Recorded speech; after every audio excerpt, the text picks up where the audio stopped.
¿Cómo están amigos? Seguimos actualizando la información y wow, acabo de terminar un texto impresionante de un filósofo surcoreano que quiero compartir contigo y te aviso desde ya que este es muy probablemente va a ser un video largo, así que tráete ahí tu tecito, tu merienda, tu mate, tus enchiladas, sea lo que sea que a ti más te guste, porque vamos a emprender un viaje tú y yo a través de un texto que vale mucho la pena, es una reflexión profunda que, como te digo, es muy probable que quede larga, pero que es muy polémica. Hay muchas cosas aquí que hay gente que va a arrugar quizás la nariz un poco y va a decir, a ver, atención con esto, porque es un texto, como te digo, polémico. Yo mismo no estoy 100% de acuerdo con todo, pero me parece que vale la pena discutirlo. Yo creo que mañana vamos a tener mucho más espacio también para discutir esto y sobre cómo va a evolucionar el mundo después de esto, de la pandemia que estamos viviendo. Esta tesis básicamente defiende que Asia lo está haciendo mejor que Europa. Es algo que, bueno, podemos ver los números para darnos cuenta de eso en ciertos lugares, porque hay algunas partes que no tanto, pero vamos a ver lo que existe detrás del porqué de esto, obviamente de la mano de este filósofo. Perdón, aquí está el texto. Ahí está. La emergencia viral y el mundo de mañana. Jung Chung Han, el filósofo surcoreano que piensa desde Berlín. Esta es una persona que vive actualmente en Alemania, es surcoreano y tiene esta tesis que te voy a presentar a continuación, que como te digo es bastante polémica, pero en este canal nos permitimos traer todo tipo de pensamientos para discutirlos tú y yo y poder llegar a nuestras propias conclusiones. Así que vamos adelante. Él dice, los países asiáticos están gestionando mejor esta crisis que Occidente. Mientras allí se trabaja con datos y mascarillas, aquí se llega tarde y se levantan las fronteras. Así que vamos de inmediato con el texto. Te lo voy a dejar como siempre abajo en los comentarios fijados para que lo puedas revisar tú mismo en caso de que esto te interese mucho más, que es la idea. Comenzamos. El CB está poniendo a prueba a nuestro sistema. Al parecer, Asia tiene mejor controlada la pandemia que Europa. En Hong Kong, Taiwán y Singapur hay muy pocos infectados. En Taiwán se registraron 108 casos y en Hong Kong 193. En Alemania, por el contrario, tras un periodo de tiempo mucho más breve, hay ya 15.320 casos confirmados y en España 19.980, esto hasta el 20 de marzo. También Corea del Sur ha superado ya la peor fase, lo mismo que Japón. Incluso China, el país de origen de la pandemia, la tiene ya bastante controlada. Pero ni en Taiwán ni en Corea se ha decretado la prohibición de salir de casa, ni se han cerrado las tiendas y los restaurantes. Entre tanto, ha comenzado un éxodo de asiáticos que salen de Europa. Chinos y coreanos quieren regresar a sus países porque ahí se sienten más seguros. Los precios de los vuelos se han multiplicado, ya apenas se pueden conseguir billetes de vuelo para China o Corea. Uno pensaría que esto es al contrario, pero vamos a seguir viendo lo que nos dice este filósofo, ¿cierto? Uno pensaría que nadie quiere ir a China ahora, pero él nos cuenta que los chinos quieren volver. Seguimos leyendo. Europa está fracasando. Las cifras de infectados aumentan exponencialmente. Parece que Europa no puede controlar la pandemia. En Italia mueren a diario cientos de personas. Quitan los respiradores a los pacientes ancianos para ayudar a los jóvenes. Pero también cabe observar sobreactuaciones inútiles. Los cierres de fronteras son evidentemente una expresión desesperada de soberanía. Nos sentimos de vuelta en la época de la soberanía. El soberano es quien decide sobre el estado de excepción. Es soberano quien cierra la frontera. Pero eso es una güera exhibición de soberanía que no sirve de nada. Serviría de mucha más ayuda cooperar intensamente dentro de la eurozona que cerrar fronteras a lo loco. Entre tanto, también Europa ha decretado la prohibición de entrada a extranjeros, un acto totalmente absurdo en vista del hecho de que Europa es precisamente a donde nadie quiere venir. Como mucho, sería más sensato decretar la prohibición de salidas de europeos para proteger al mundo de Europa. Después de todo, Europa es en estos momentos el epicentro de la epidemia. Las ventajas de Asia. En comparación con Europa, ¿qué ventajas ofrece el sistema de Asia que resulten eficientes para combatir la pandemia? Estados asiáticos como Japón, Corea, China, Hong Kong, Taiwán o Singapur tienen una mentalidad autoritaria que les viene de su tradición cultural, el confucianismo. Las personas son menos renuentes y más obedientes que en Europa. También confían más en el Estado. Y no solo en China, sino también en Corea o en Japón, la vida cotidiana está organizada mucho más estrictamente que en Europa. Sobre todo para enfrentarse al virus, los asiáticos apuestan fuertemente por la vigilancia digital. Sospechan que en el Big Data podría encerrarse un potencial enorme para defenderse de la pandemia. Se podría decir que en Asia las pandemias no las combaten solo los virólogos y los epidemiólogos, sino sobre todo también los informáticos y los especialistas en macrodatos. Un cambio de paradigma del que Europa todavía no se ha enterado. Los apologetas de la vigilancia digital proclamarían que el Big Data salva vidas humanas. De a poquito nos estamos metiendo en la tesis de este pensador y nos damos cuenta de que él va a sostener el tema de que el mundo va a tender a esta supervigilancia. En este estado, en esta primera instancia es de parte del gobierno comunista chino. Pero yo creo que no va a quedar solamente ahí. Mira, vamos a seguir leyendo para sacar más conclusiones. La conciencia crítica ante la vigilancia digital es en Asia prácticamente inexistente. Apenas se habla ya de protección de datos, incluso en estados liberales como Japón y Corea. Nadie se enoja por el frenesí de las autoridades para recopilar datos. Entre tanto, China ha introducido un sistema de crédito social inimaginable para los europeos, que permite una valoración o una evaluación exhaustiva de los ciudadanos. Cada ciudadano debe ser evaluado consecuentemente en su conducta social. En China no hay ningún momento de la vida cotidiana que no esté sometido a observación. Se controla cada clic, cada compra, cada contacto, cada actividad en las redes sociales. A quien cruza con el semáforo en rojo, a quien tiene trato con críticos del régimen o a quien pone comentarios críticos en las redes sociales, les quitan puntos. Entonces, la vida puede llegar a ser muy peligrosa. Por el contrario, a quien compra por internet alimentos sanos o lee periódicos afines al régimen, le dan puntos. Quien tiene suficientes puntos obtiene un visado de viaje o créditos baratos. Por el contrario, quien cae por debajo de un determinado número de puntos podría perder su trabajo. En China es posible esta vigilancia social porque se produce un irrestricto intercambio de datos entre los proveedores de internet y de telefonía móvil y las autoridades. Esto es potente lo que estamos leyendo. Prácticamente no existe la protección de datos. En el vocabulario de los chinos no aparece el término esfera privada. ¡Wow! Uno no sabe mucho cómo reaccionar ante esto. Mira, te voy a decir una cosa. Aquí en Occidente nosotros estamos bastante acostumbrados a hablar de la vida privada, ¿cierto? De separar incluso la vida pública de la vida privada, de que los chistes que uno hace en la vida privada no deberían pasar a la vida pública. Es como una esfera que hay personas que tienden a separar, es como que uno pudiese ser personas distintas. Sin embargo, en China no existe eso. Tenemos lo que estamos viendo en el texto de que las compañías de telecomunicaciones, esto es como que Entel, como que Movistar, como que BTR, trabajen junto con el gobierno y le pasan la información de lo que tú haces en cualquier esfera. Ellos te van restando puntos o te van sumando puntos dependiendo de tu comportamiento, que debe ser afín a lo que quiere el régimen. Esto ocurre actualmente en China, no es algo del futuro. Yo me acuerdo cuando vimos esto hace mucho tiempo y dijimos, en China se viene el sistema de puntuación. Bueno, ya está ocurriendo. Pero es interesante ver que, de alguna forma, este sistema de autoridad máxima entrega ciertos resultados para cosas en específico, como el caso de la pandemia. Yo en lo personal creo que este sistema se debería extender a la política en general a nivel internacional y no necesariamente de la mano del comunismo. Yo creo que este sistema sí podría existir. No estoy diciendo que a mí me guste, de hecho a mí no me gusta nada, pero yo creo que este sistema sí podría existir en términos capitalistas, por ejemplo, en lo que se está un poco más acostumbrado en Occidente. Aquí en Chile no existe capitalismo en todo caso, aquí existe otra cosa que se llama corporativismo.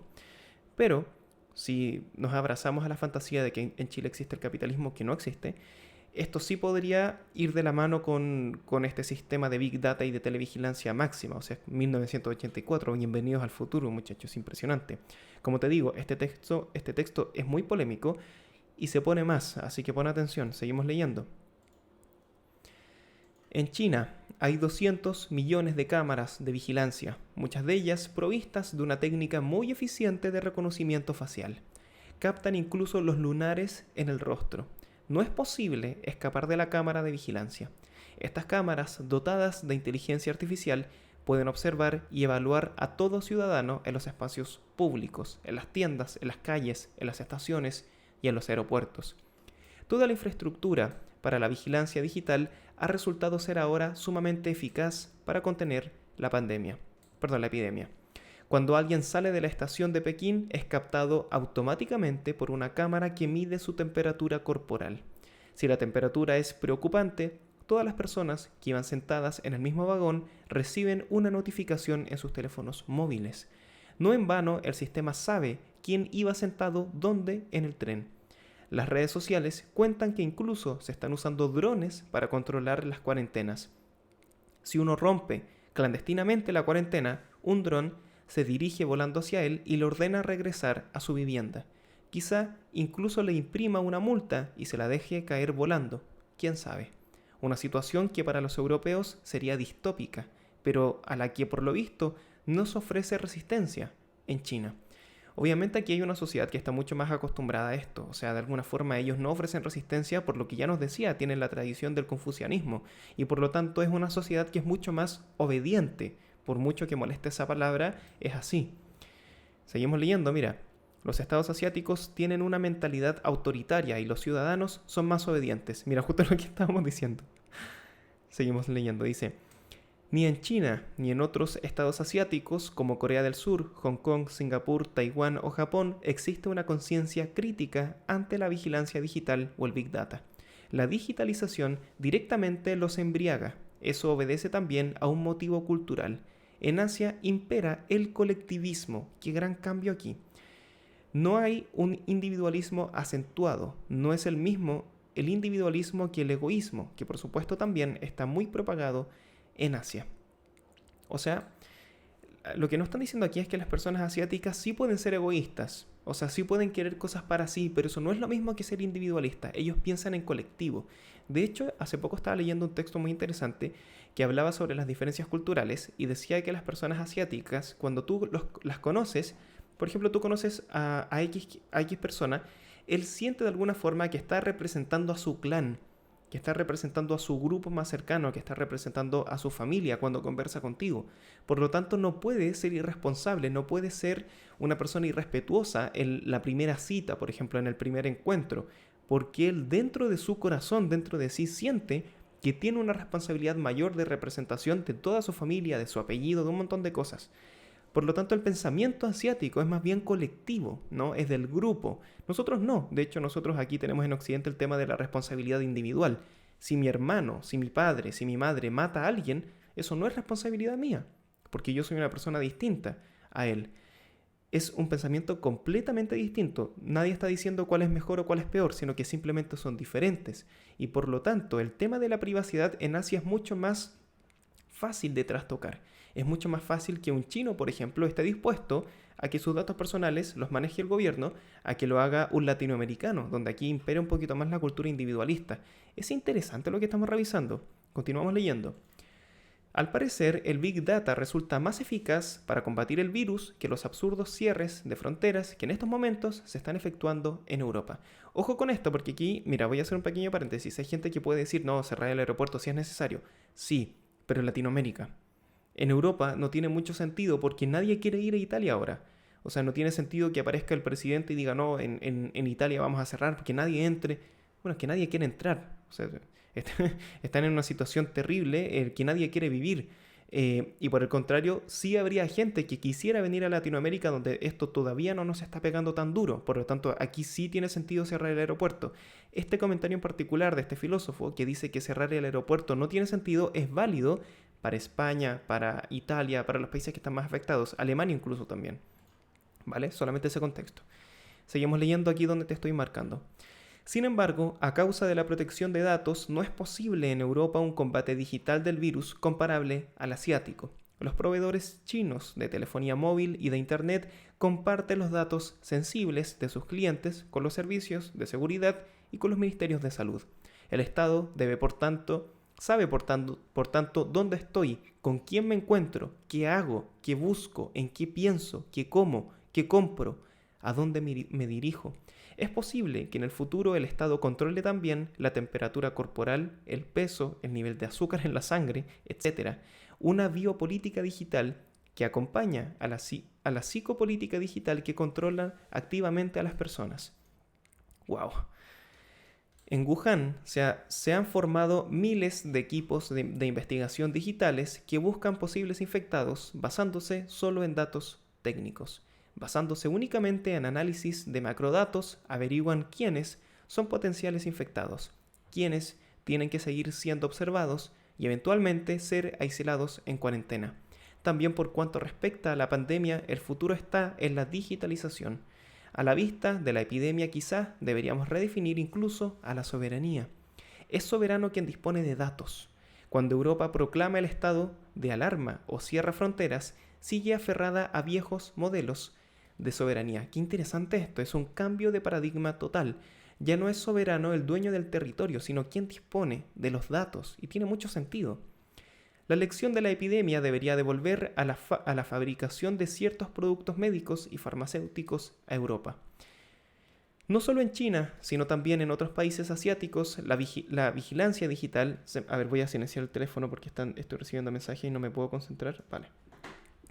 No solo en China, sino también en otros países asiáticos, la vigilancia digital se emplea a fondo para contener la epidemia. En Taiwán, el Estado envía simultáneamente a todos los ciudadanos un SMS para localizar a las personas que han tenido contacto con infectados o para informar acerca de los lugares y edificios donde ha habido personas contagiadas. Ya en una fase muy temprana, Taiwán empleó una conexión de diversos datos para localizar a posibles infectados en función de los viajes que hubieran hecho. Quien se aproxima en Corea a un edificio en el que ha estado un infectado recibe a través de la Corona App una señal de alarma. Todos los lugares donde ha habido un infectado están registrados en la aplicación. No se tiene muy en cuenta la protección de datos ni la esfera privada. En todos los edificios de Corea hay instaladas cámaras de vigilancia en cada piso, en cada oficina o en cada tienda. Es prácticamente imposible moverse en espacios públicos sin ser filmado por una cámara de video.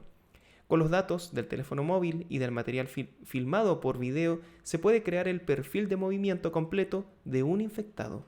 Wow, esto obviamente no responde a ningún tipo de privacidad, esto lo pasan por encima. Se publican los movimientos de todos los infectados. Puede suceder que se destapen amoríos secretos. En las oficinas del ministro de Salud coreano hay una persona llamada Tracker, que día y noche no hace otra cosa que mirar el perfil filmado por video para completar el perfil del movimiento de los infectados y localizar a las personas que han tenido contacto con ellos. Esto obviamente, aquí da un muy buen ejemplo el filósofo, y es que por supuesto que esto puede revelar muchas cosas de la vida privada. Quizás en ese día tú te juntaste con una persona con la que no querías que el resto supiera que te juntaste, quizás tienes una amante secreta, quizás estabas haciendo algún tipo de transacción ilegal y las cámaras te van a descubrir. Las cámaras van a decir, mira, esta persona, tú te juntaste con una persona que está infectada este día, en este momento, y lo van a divulgar y lo van a contar, y quizás a la persona que está contigo le va a llegar el mensaje, mira, esta persona está infectada porque se juntó con este tal día, y tú dices, pero ¿por qué se juntó con esto? O sea, no debería estar, y empiezas a sacar otras conclusiones que no tienen nada que ver con el propósito de la pandemia, pero que sí tienen mucho que ver con tu vida privada. Y en China, como dicen en España, se la suda, muchachos, o sea, les importa poco. Ahí el tema es, nosotros vamos a hacerle caso al Big Data y punto. Tu vida privada no nos importa tanto. Es impresionante, esto es algo que en esta cultura occidental es imposible de hacer. Al día de hoy, yo creo que el tema del miedo sí genera que uno busque estas soluciones, porque la gente cuando tiene miedo es mucho más propensa a votar por regímenes autoritarios. O sea, pregúntenle a Hitler cómo salió, por ejemplo. Salió electo después de que tenía una Alemania muy golpeada, que necesitaba creer en algo, que necesitaba creer en alguien. Y aparece esta figura diciendo nosotros vamos a reivindicar, bueno, esa es otra historia, ¿cierto? Segunda Guerra Mundial. Pero en este caso, después del miedo colectivo que ocasiona una pandemia, yo no veo tan complicado que la gente clame por mayor vigilancia, por mayor seguridad. Y lo que estamos viendo en China es que eso es algo que ya está ocurriendo por otro tema, por un tema cultural. Pero aquí en Occidente tendría que pasar algo muy catastrófico, muy potente para que empiece mayor vigilancia. Es como lo que ocurrió después del atentado del 11S, del 11 de septiembre de las Torres Gemelas. Después de eso, el gobierno estadounidense tuvo mucha más potestad de tomar decisiones de forma unilateral porque la gente lo pedía. O sea, antes de eso, viajar a Estados Unidos no era mucho más complicado que viajar a otros países. Hoy en día, la gente que ha viajado a Estados Unidos sabe que para ingresar hay que hasta sacarse los zapatos. O sea, el aeropuerto es extremadamente estricto y eso ocurre después del miedo. Es interesante de analizar, ¿no? Seguimos leyendo. Ha comenzado un éxodo de asiáticos en Europa. Quieren regresar a sus países porque ahí se sienten más seguros. Parece que un poquito la seguridad va de la mano de dejar un poco la vida privada. Por buenas o malas razones, esas cosas van de la mano. Una diferencia llamativa entre Asia y Europa son sobre todo las mascarillas protectoras. En Corea no hay prácticamente nadie que vaya por ahí sin mascarillas respiratorias especiales capaces de filtrar el aire del virus. No son las habituales mascarillas quirúrgicas, sino unas mascarillas protectoras especiales con filtros que también llevan los médicos que tratan a los infectados. Durante las últimas semanas, el tema prioritario en Corea era el suministro de mascarillas para la población. Delante de las farmacias se formaban colas enormes. Los políticos eran valorados en función de la rapidez con la que suministraban a toda la población. Se construyeron a toda prisa nuevas máquinas para su fabricación. De momento parece que el suministro funciona bien. Hay incluso una aplicación que informa de en qué farmacia cercana se pueden conseguir aún mascarillas. Creo que las mascarillas protectoras de las que se ha suministrado en Asia a toda la población han contribuido de forma decisiva a contener la epidemia. Los coreanos llevan mascarillas protectoras antivirus incluso en los puestos de trabajo. Hasta los políticos hacen sus apariciones públicas solo con mascarillas protectoras. También el presidente coreano las lleva para dar ejemplo, incluso en las conferencias de prensa. En Corea lo ponen verde a uno si no lleva una mascarilla. Por el contrario, en Europa se dice a menudo que no sirven de mucho, lo cual es un disparate. ¿Por qué llevan entonces los médicos las mascarillas protectoras? Pero hay que cambiarse de mascarilla con suficiente frecuencia, porque cuando se humedecen pierden su función filtrante. No obstante, los coreanos ya han desarrollado una mascarilla para el CV, hecha de nanofiltros que incluso se puede lavar. Se dice que puede proteger a las personas del virus durante un mes. Mira, aquí hay que hacer un pequeño paréntesis antes de continuar leyendo. En Europa se dice que no sirven de mucho y en Latinoamérica también hemos recibido esa información, incluso de especialistas. Yo he leído varios epidemiólogos que dicen y que recomiendan explícitamente a las personas que no son especialistas de la salud no usar mascarillas, y quiero explicar por qué, porque aquí hay mucha confusión. Lo que ocurre es que la mayoría de la gente que no sabe usar las mascarillas la ocupa mal. Y por lo tanto, no sé, por ejemplo, se la mueven y dicen: mi mascarilla está mal puesta, se la mueven, se pasan a llevar la boca, se pasan a llevar la nariz, y como no llevan guantes, entonces ahí quedan mucho más en contacto con el virus. Esa es una primera razón. Segunda razón, la gente la mantiene en su rostro por mucho tiempo y por lo tanto se convierte en un reservorio de virus en caso de que tú estés contagiado, está todo el día ahí. Tercer punto, no las saben desechar. La gente las toma por la parte del frente donde está infectada y las botan en un papelero, las botan en el piso. Yo mismo te conté la historia hace poquito, cuando todavía se podía salir, vi una mascarilla botada en el suelo del metro. O sea, ningún protocolo de desecho. Por lo tanto, depende. La mascarilla funciona en culturas donde la gente está acostumbrada a utilizar mascarillas. Los asiáticos sí están acostumbrados a utilizar mascarillas y las utilizan bien. Aquí no. Aquí recién, por ejemplo, yo voy a hablar de Chile, que es donde vivo, en Santiago de Chile en particular. Aquí yo sí estoy viendo gente con mascarillas en la calle, pero no hay cultura de mascarilla. De hecho, hay mucha gente que está con una tela simplemente. O sea, no se compraron una mascarilla, sino que se pusieron algo con un elástico solamente.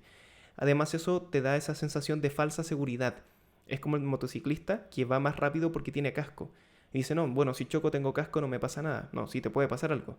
Por lo tanto, es básicamente por eso.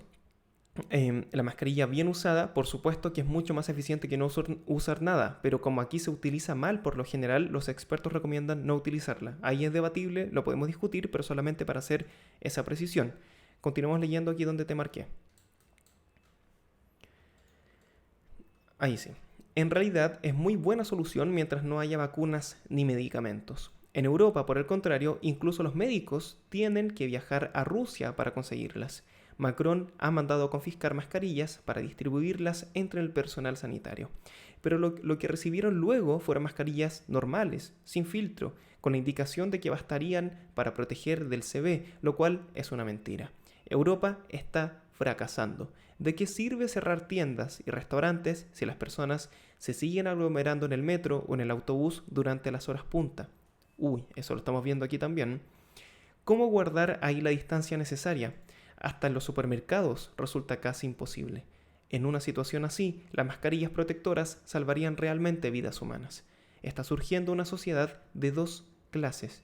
Quien tiene coche propio se expone a menos riesgo. Incluso las mascarillas normales servirían de mucho si las personas las llevaran los infectados. Lo de las personas lo sumé yo. Servirían de mucho si las llevaran los infectados, porque entonces no lanzarían los virus afuera.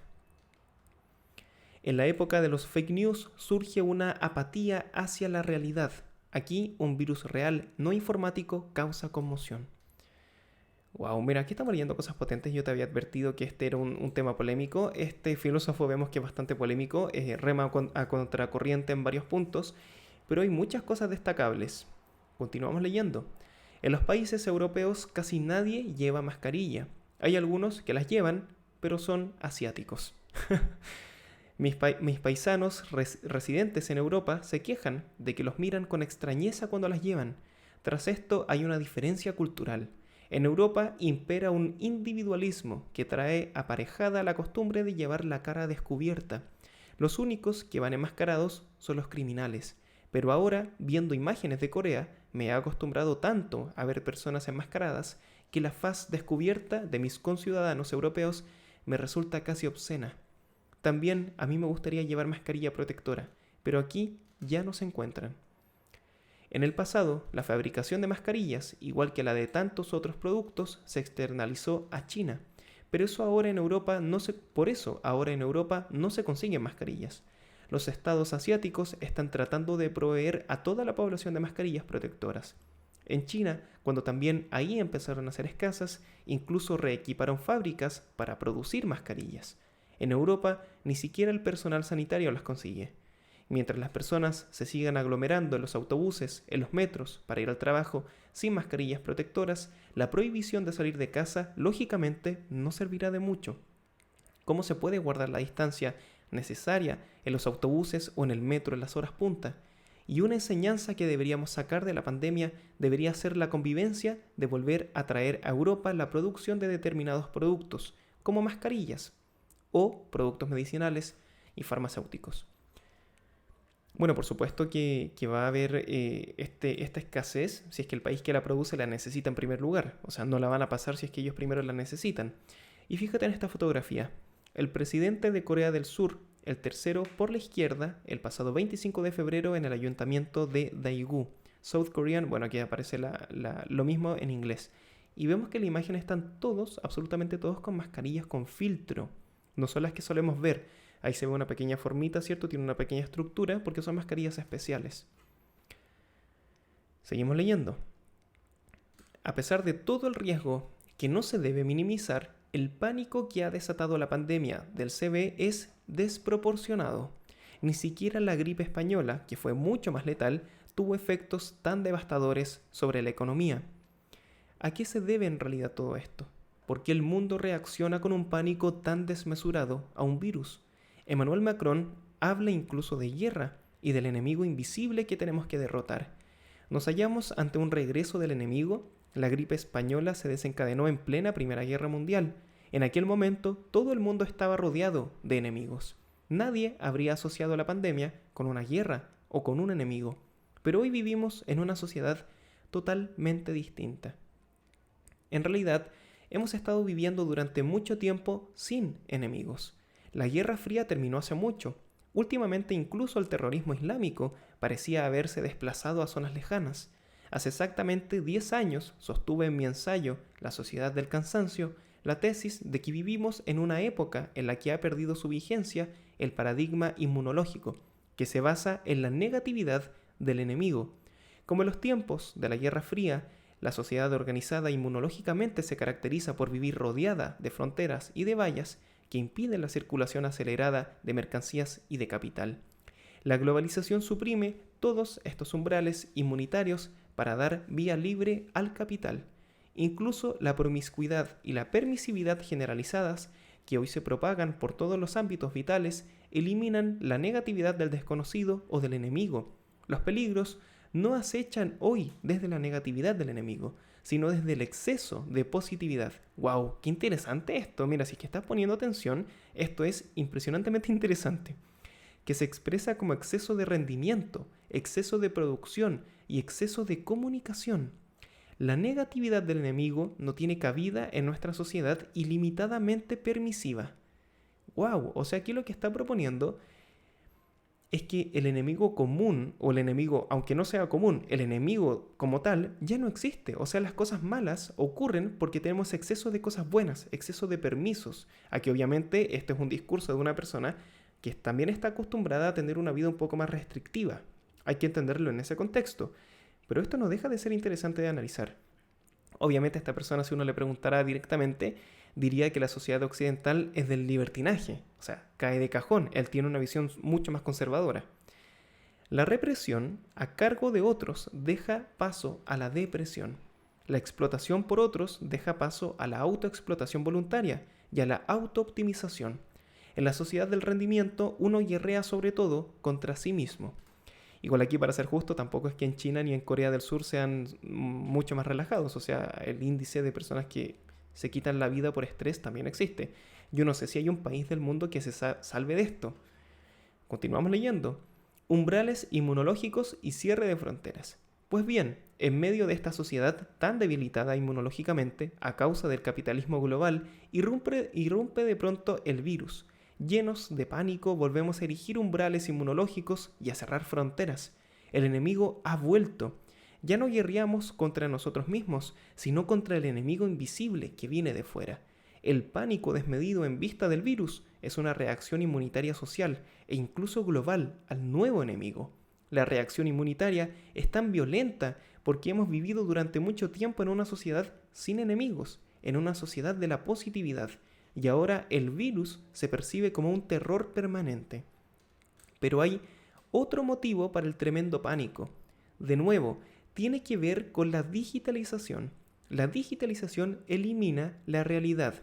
La realidad se experimenta gracias a la resistencia que ofrece y que también puede resultar dolorosa. La digitalización, toda cultura del me gusta, suprime la negatividad de la resistencia. Y en la época postfáctica de las fake news y los deepfakes surge una apatía hacia la realidad. Así pues, aquí es un virus real y no un virus de computadora, ¿cierto? De ordenador, el que causa una conmoción. La realidad, la resistencia, vuelve a hacerse notar en forma de un virus enemigo. La violenta y exagerada reacción de pánico al virus se explica en función de esta conmoción por la realidad.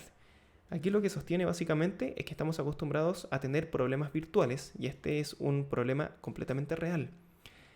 La reacción pánica de los mercados financieros a la epidemia es además la expresión de aquel pánico que ya es inherente a ellos. Las convulsiones extremas de la economía mundial hacen que ésta sea muy vulnerable. A pesar de la curva constantemente creciente del índice bursátil, la arriesgada política monetaria de los bancos emisores ha generado en los últimos años un pánico reprimido que estaba aguardando al estallido. Probablemente el virus no sea más que la pequeña gota que ha colmado el vaso. Lo que se refleja en el pánico del mercado financiero no es tanto el miedo al virus, cuanto el miedo a sí mismo. El crash se podría haber producido también sin el virus. Quizá el virus solo sea el preludio de un crash mucho mayor. Zizek afirma que el virus... Me van a quitar este video sí o sí. Zizek afirma que el virus asesta un golpe mortal al capitalismo y evoca un oscuro comunismo. Se equivoca. Zizek afirma que el virus ha asestado al capital un golpe mortal y evoca un oscuro comunismo. Cree incluso que el virus podría hacer caer el régimen chino. Zizek se equivoca. Nada de eso sucederá. China podría vender ahora su estado policial digital como un modelo de éxito contra la pandemia. China exhibirá la superioridad de un sistema aún con más orgullo. Y tras la pandemia, el capitalismo continuará aún con más pujanza. Y los turistas seguirán pisoteando el planeta. El virus no puede reemplazar a la razón. Es posible que incluso nos llegue además a Occidente el estallido policial digital al estilo chino. Como ya ha dicho Naomi Klein, la conmoción es un momento propicio que permite establecer un nuevo sistema de gobierno. ¡Wow! Es potente lo que está diciendo esta persona. Uno podría decir incluso que es un revolucionario. O sea, desde un punto de vista occidental, mira, desde un punto de vista asiático, esta persona es tradicional. Es una persona que sigue la costumbre asiática. Pero de un punto de vista occidental, esta persona es revolucionaria totalmente. O sea, de alguna forma está deslizando en sus palabras un cambio total del sistema. Si leemos entre líneas, yo creo que está bastante claro lo que él está postulando. No deja de ser interesante, no deja de ser desafiante. Seguimos leyendo. También la instauración del neoliberalismo vino precedida a menudo de crisis que causaron conmociones. Es lo que sucedió en Corea o en Grecia. Ojalá que tras la conmoción que ha causado este virus no llegue a Europa un régimen policial digital como el chino. Si llegara a suceder eso, como teme Giorgio Agamben, el estado de excepción pasaría a ser la situación normal. Entonces, el virus habría logrado lo que ni siquiera el terrorismo islámico consiguió del todo. Potente, o sea, ¿qué podemos decir? Vamos a terminar ya. Esto es el último párrafo. El virus no vencerá al capitalismo. La revolución viral no llegará a producirse. Ningún virus es capaz de hacer la revolución. El virus nos aísla, nos individualiza, no genera ningún sentimiento colectivo fuerte. De algún modo, cada uno se preocupa solo de su propia supervivencia. La solidaridad consistente en guardar distancias mutuas no es una solidaridad que permita soñar con una sociedad distinta, más pacífica, más justa. No podemos dejar la revolución en manos del virus. Confiemos en que tras el virus venga una revolución humana. Somos nosotros, personas dotadas de razón, quienes tenemos que repensar y restringir radicalmente el capitalismo destructivo y también nuestra ilimitada y destructiva movilidad, para salvarnos a nosotros, para salvar el clima y nuestro bello planeta. Aquí aparece un pequeño recordatorio, ¿no? La traducción es de Alberto Siria, muy buena traducción, y nos dice, bueno, yo creo, porque no sé el idioma original, pero aquí aparece esto que vale la pena leer. Dice, Jung-Chul Han es un filósofo y ensayista surcoreano que imparte clases en la Universidad de las Artes de Berlín. Autor, entre otras obras, de La Sociedad del Cansancio. Publicó hace un año Loa a la Tierra en la editorial Herder. Como te digo, te voy a dejar esto abajo en los comentarios fijados por si lo quieres leer por ti mismo. Pero wow, esto es un ensayo de lo más interesante que no había leído en mucho tiempo. Hay cosas que hay que reflexionar. Yo no me atrevería a dar como una opinión así tajante, porque hay cosas con las que sí estoy de acuerdo, hay cosas con las que no tanto. Pero básicamente te lo presento a ti, para que tú saques tus propias conclusiones en casa, para que lo discutas con tus amigos. Ahora que estamos en esta cuarentena, es buen momento de leer filósofos, es buen momento de leer ensayistas, es buen momento para leer a los grandes pensadores y también intelectuales, independiente si estamos completamente de acuerdo, si estamos completamente en desacuerdo, o si hay, como es más común, esos puntos grises en los que tú puedes encontrar puntos en común y puntos en los que no hay nada en común. Eso está bien. Así que bueno, espero que hayas disfrutado esta reflexión, este pequeño ensayo. Hoy día nos vemos nuevamente porque tenemos un video potente que lo voy a estrenar a las 7, ya está disponible, date una vuelta aquí en el canal, activa el recordatorio para no perdértelo y seguimos en contacto. Estoy muy activo ahora porque estoy en una super cuarentena en Twitter, ya lo sabes, @Iván_Baeza y en Instagram el mismo nombre, @Iván_Baeza. Así que si quieres seguir en contacto, sígueme por ahí, seguimos conversando tú y yo. Cuídense, que estén bien y mucho amor. Chao.